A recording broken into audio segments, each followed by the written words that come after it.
G'day and welcome to ReDriven and welcome to part 2 of our top 5 track cars series. Now, if you haven't seen part 1, we highly recommend watching that first. The link is up there and also down in the description. Please watch that first because it basically sets all of the ground rules for what it is that we're talking about here. But this week we're going to be delving into the $15,000 to $30,000 bracket, and I tell you what, this was a challenge to put together because there are so many cars worthy of this list. But to make things even more interesting, we're going to do our best to not have any repeats or just the newer, more expensive versions of the cars that we mentioned in part 1.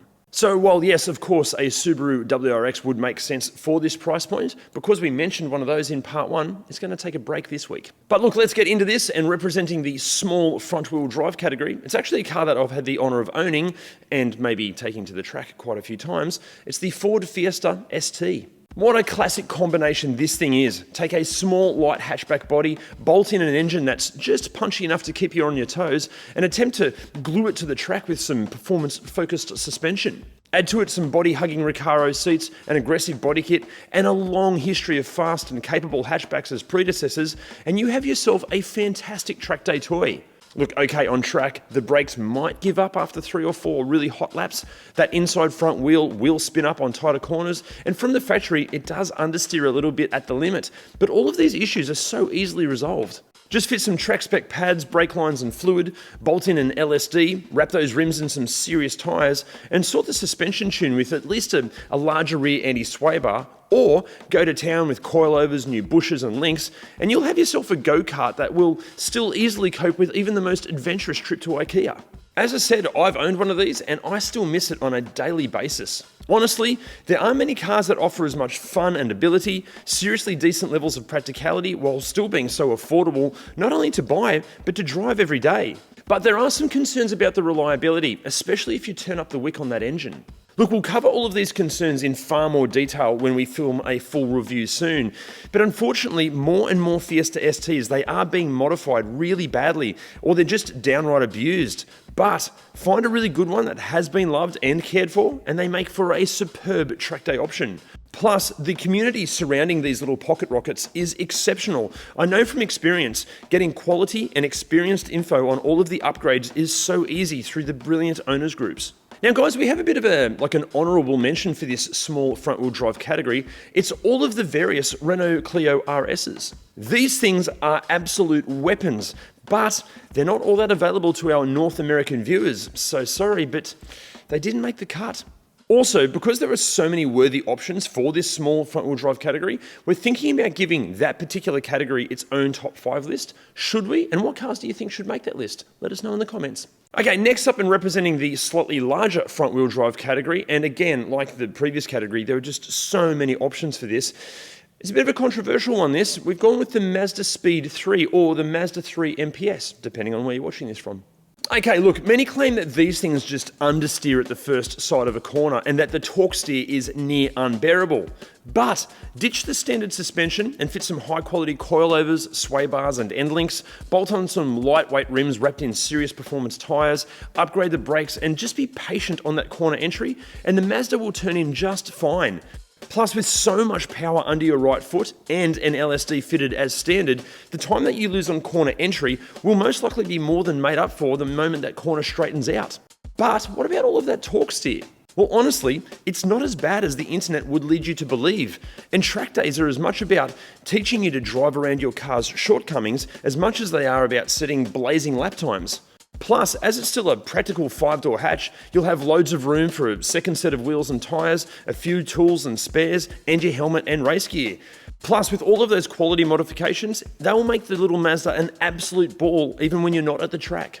Then you have the fact that, look, as long as it has been serviced and maintained correctly and not tuned or modified to within an inch of its life, they are showing excellent reliability. Again, look, the critics will claim that these things, they love to bend conrods, they eat timing chains and blow turbos every time you even think about driving down the street. But the bent conrods are generally due to engines being modified and tuned badly. Changing the timing chain, look, it is, yes, a pretty expensive job, but it only needs to be done every 100,000 kilometres. And the turbo will be fine as long as it's fed quality oil and that oil is changed regularly. Here in Australia, the most expensive examples are asking around about $20,000. So working at the upper limit of this category's budget, you'll have $10,000 left over to track prep even the most mint condition Mazda 3 MPS. Or pick up a cheaper example for around about $15,000 and go to town with quality mods, and you'll most likely still have a couple of $1,000s left over. Now, as I mentioned, there are loads of cars that could have been featured for this particular category, but a car that totally deserves an honourable mention is the Renault Megane RS. If only these were available in North America, because my God, they make for an awesome track car. From the pre-facelift RS 250 Cup Trophy and 265 Cup through to the post-facelift 275 Cup Premium and the plethora of limited and special edition models in between. Sorry North America, but you guys really missed out on these French weapons. But the thing is, they're not perfect, and unfortunately I know that from experience because I used to own one, and we'll be covering why they're a little bit flawed when we feature one in a full review soon. Okay, next up it is our all-wheel drive category, and as I mentioned, it can't be the Subaru WRX because we featured that in part 1. Also, it's not going to be the Mitsubishi Lancer Ralliart because that was never available with a manual transmission, at least not here in Australia, and all of the other options were either just a bit too heavy or incredibly rare, which leaves us with the Mark 6 Volkswagen Golf R. A Volkswagen Golf R is about all of the car the majority of people would ever need. Understated yet sporty and classy good looks, a high quality and stylish interior, the practicality of a 3 or 5-door hatchback, an all-wheel drive platform that's thrown down the road violently by a powerful 2-litre turbocharged engine. As a daily option, the Golf R ticks so many boxes. But with a few intelligent modifications, these things can not only dominate a track day, but they can be hugely fun when doing it.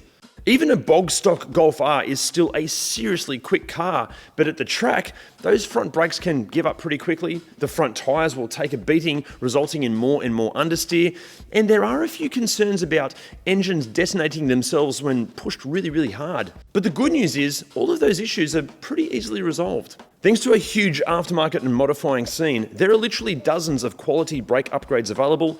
Dialing out that understeer is more than possible with a quality set of sway bars and links, bushes, track spec tyres and the right alignment.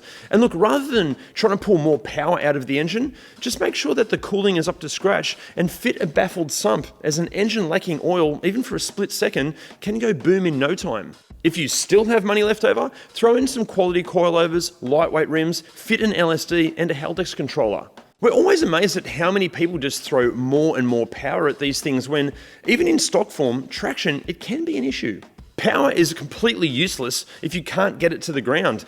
So sort the traction out first, get the balance and braking dialed in, up your skill set, and then start looking at more power.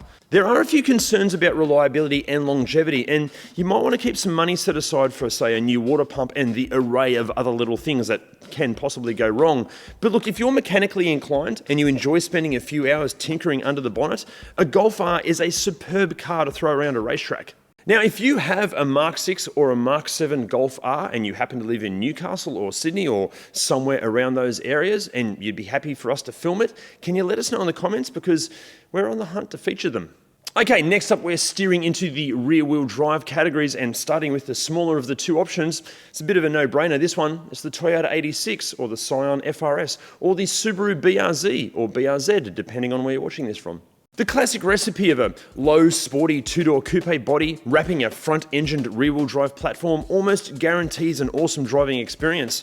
And with superb dynamics, proven reliability, an excellent support network, and almost endless options when it comes to modifying or track prepping, it's no surprise that these Toyo Barus populate track days and race events around the world. Plus, being lightweight, the 86/BRZ is relatively kind to all the consumables like the tyres and brakes, meaning that you won't need to mortgage your house or apply for a loan every time you even think about heading to the track. In fact, we found that the vast majority of performance driving coaches and businesses that run track days and driver events, they generally use 86s or BRZs as their company cars on circuit, as they're driver focused yet genuinely affordable to own and operate even when at the limit.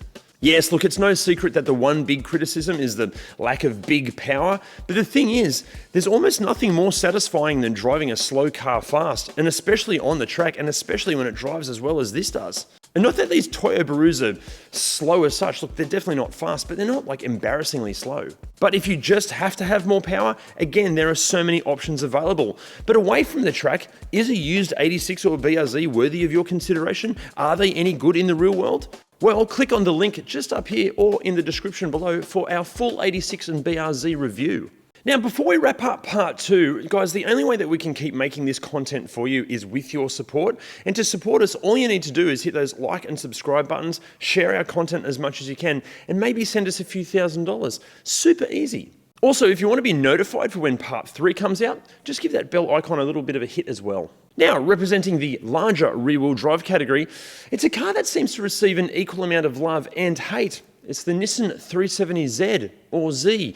Both Z and Z are correct. It just depends on where you're from.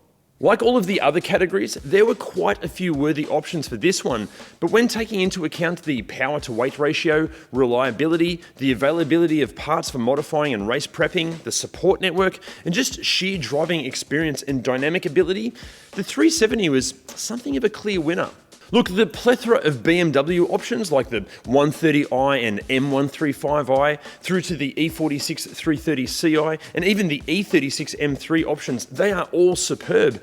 But a 370 is simply quicker. With a few simple mods, it's just as dynamically competent, and honestly, it's less likely to go mechanically bang when hammering around a race circuit for lap after lap.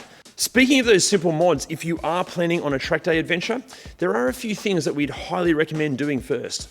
Firstly, get a quality oil cooler fitted. We have found that the oil temps on the 370, they do have a tendency to rise fast on track, and especially in the warmer Aussie climate.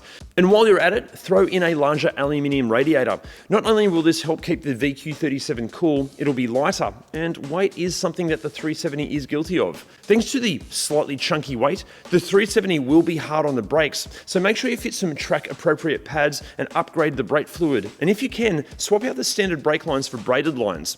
Suspension wise, the standard setup is actually pretty good for the track, but a track orientated alignment, it certainly won't go astray. And if you just have to modify the suspension, start with the sway bars before you delve into coilovers. If you still have some money to throw at it, look, go with some lightweight rims, and if you're going to be fitting lighter wheels, make them a little bit wider too to increase the tyre's contact patch. And speaking of tyres, your track day experience will be far improved with some really high quality performance rubber. And honestly, that's about it. This combination will still give you a totally usable and immensely enjoyable car for the day-to-day duties, while still having the goods to tear up the odd track day. And just like the Toyo Baru twins, there is an almost endless array of aftermarket parts available. But remember, the more you modify, actually not just a 370, but really any car, the higher the chance that reliability will suffer. But be sensible when modifying a Z, and you'll have a hugely entertaining yet bulletproof weapon of a car. But again, like the Toyo Baru twins, what's the 370 like when it's away from the track? Well, we answered that exact question with our full review video, the link for which is just up here and down there somewhere. Now guys, we need your input. Part 3 is going to be $30,000 to $50,000. So what cars do you think should be included? And also, what did you think of part 2? Let us know in the comments. Now guys, we have a bit of an honourable mention for this small front wheel drive category, you dickhead. Even in stock form, traction can be an issue. And I just spat, and I think you're going to be able to see it, so I'll go one more time. The higher the chance that the reliability will suffer. Reliability. And while you're at it, throw in a larger aluminium radiator. Hasn't got a T in it. It does at the end. Oh, God, here we go. Now guys, remember, can you please hit those like, subscribe and bell buttons, and we'll see you for part 3. See you later.